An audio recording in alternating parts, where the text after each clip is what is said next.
Hi everyone. Hi everyone. So look, we're so happy to welcome you to the factory. We really hope you have a wonderful time exploring. But while you're here, here's a bit of background to the 25 years we've had together making public art. So, starting with some background on where you're standing. The factory was an idea we've had for a very, very long time. We're both huge Andy Warhol fans because it's amazing. And what so excited us about his art was the factory itself. It sounded like such an incredible place, a work of art in itself. And to us, this was so thrilling. Absolutely. So about 5 years ago, we realized that this is what we wanted to be doing. We love making art and we make a lot of it. But we really wanted to challenge ourselves more, didn't we, Mark? Create more, invent more, and what we really needed was our very own factory. This building has a fabulous history. It began in the 50s as a toy factory. Toys bring happiness, fun and playfulness and joy, and it definitely captured our imagination for new art, and it's really helped us feel these beautiful emotions even more. The plan with this building was to completely cover it in art, and our promise is to completely have new work rotating so nobody gets bored. So our story began together one fateful night about 30 amazing years ago. We first met on a fashion shoot in Hong Kong, and Gillie was a stunning model and I was behind the camera as a director. And we were instantly hit by Cupid's arrow. Now for those of you who don't believe in love at first sight, that's a real thing. Because 7 days later we were married in the foothills of the Himalayas.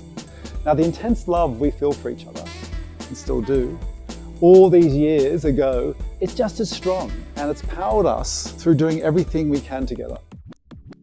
We're passionate about making the world a more equal and accepting place, having grown up with vastly different yet fundamental experiences. I'm the first generation of a Holocaust survivor, and my father, a Jewish man from Austria, was the only one to survive out of his entire family of 40. And this had such a profound effect on me. And unfortunately, I also experienced a lot of anti-Semitism growing up. When my father passed away 10 years ago, he made me promise that I'd be a voice for those who are voiceless. As a teenager, I saw the National Geographic documentary about Jane Goodall living with the chimps in Gombe Stream. And I was so inspired at this age of 20, I made the trip to see them myself. My life was changed forever as I fell in love with the wildlife. It was then that I was fully understood my father's words, and I made it my mission to speak up and save all wildlife. I had a drastically different upbringing from Mark. My father was from India and my mother was from Holland. Two vastly different cultures that they were. Born in England, my life quickly changed, and I spent the first 12 years of my life living in some of the poorest countries in Africa. I saw firsthand the truth about poverty and inequality. These formative years taught me about the whole differences between cultures and the importance of empathy. Growing up in Zambia, wildlife was right at my doorstep. These were some of my first models as I picked up my pencils and began finding my soul in art.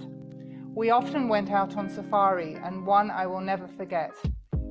There was a heart-wrenching noise, and when we rushed to investigate, we discovered a beautiful elephant that had been brutally shot by poachers. From that day forward, I swore that I would protect these precious animals so this barbaric practice would become a thing of the past. We've been called the most successful and prolific creators of public art in New York history by the New York Times. Wow. And we've won many accolades and awards, but the title we're most proud of about being called is the most loving artists in the world.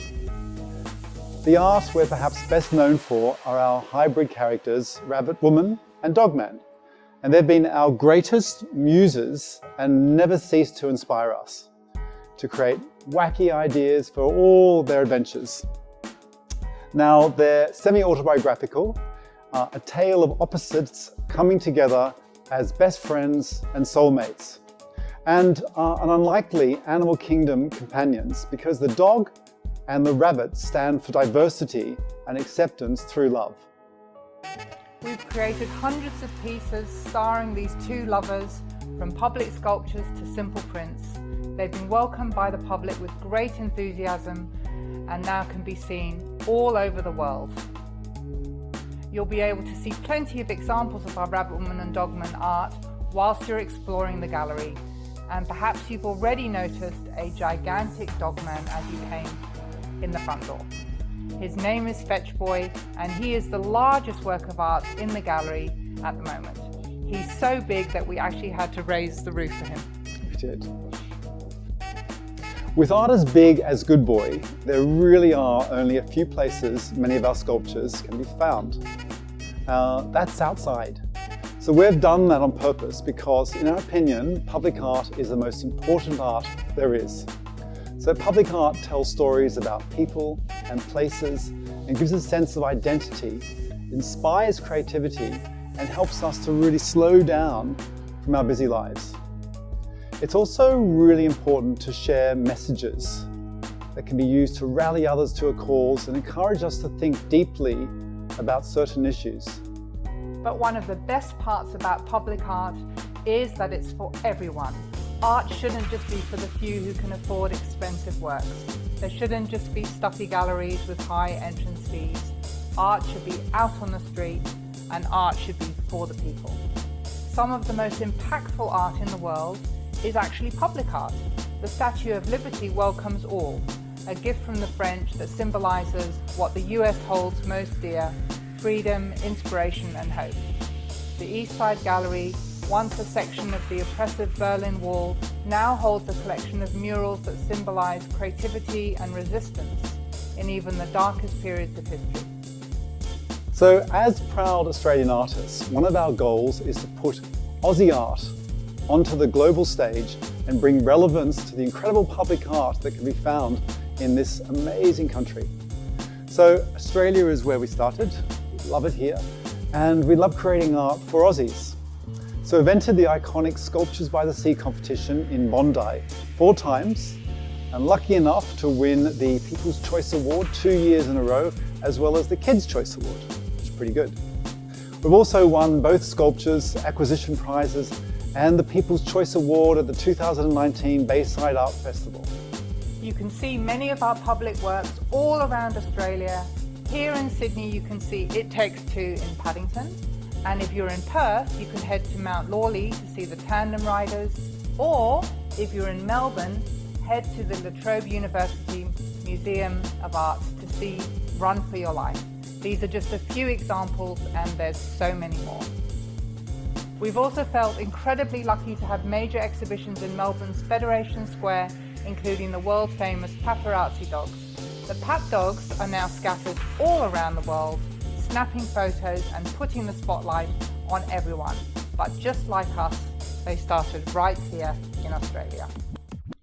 So our mission is to fill the world with inspiring public art that spreads messages of love, equality, conservation, and most importantly, hope.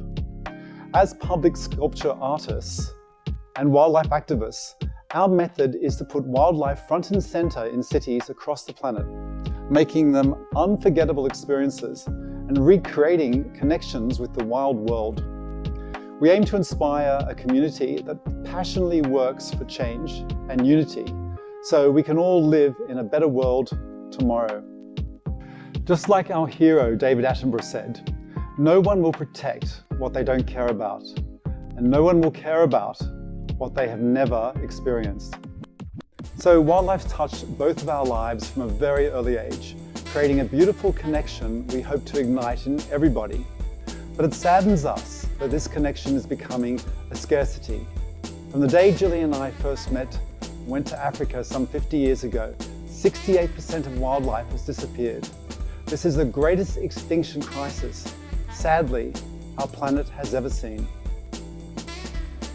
As human populations expand, we retreat further into our urban jungles. The converse is seen in the wild. Their populations are shrinking, and they're forced into smaller pockets of safety. Now the likelihood of us seeing the natural world in our everyday lives is slim. We go to see it as a holiday, it's not a part of our lives. The really sad truth is that as humans become less connected, they care less. If they don't care, they won't protect wildlife. Only 0.0001% of the world will ever get to see a rhino. Even less will get to see a pangolin. By bringing these animals into our everyday lives, hopefully we will rekindle those connections and start to care once more. And that's our aim, isn't it, Marc? It really is. So already we've launched many massive public sculptures for wildlife. There's been the largest rhino sculpture on the planet, the last three, which was originally exhibited in New York City to raise awareness for the last 3 northern white rhinos on the planet. There's also been King Nyani, who's huge in New York City, reaching his massive hand out to help the public fall in love with gorillas, and all the herd of orphan elephant calves making their way through London, raising awareness about ivory poaching. But we're far from done. This year we've pledged to be the Year of Wildlife, our biggest year of public installations ever. Already we've unveiled Chimps a Family, Born Free Forever, and the Wild Table of Love in London. 3 massive projects for chimpanzees, lions, and all endangered animals. Melbourne's been overrun with cuteness with Wild About Babies, and New York has had a close-up on extinction with Faces of the Wild. And we've got our biggest project ever coming soon, inspired by the witness statement by David Attenborough. We're creating Love the Last March, a sculpture on a mission to rewild the world. Such a big and important issue, there needs to be a huge messenger. So it will be the largest bronze sculpture in the world at 192 meters in length. Wow. The next largest being the Statue of Unity at 182 meters. So Love the Last March will be the most important public sculpture ever created in its value to all humanity. 45 of the most endangered species will march together to save the animal kingdom.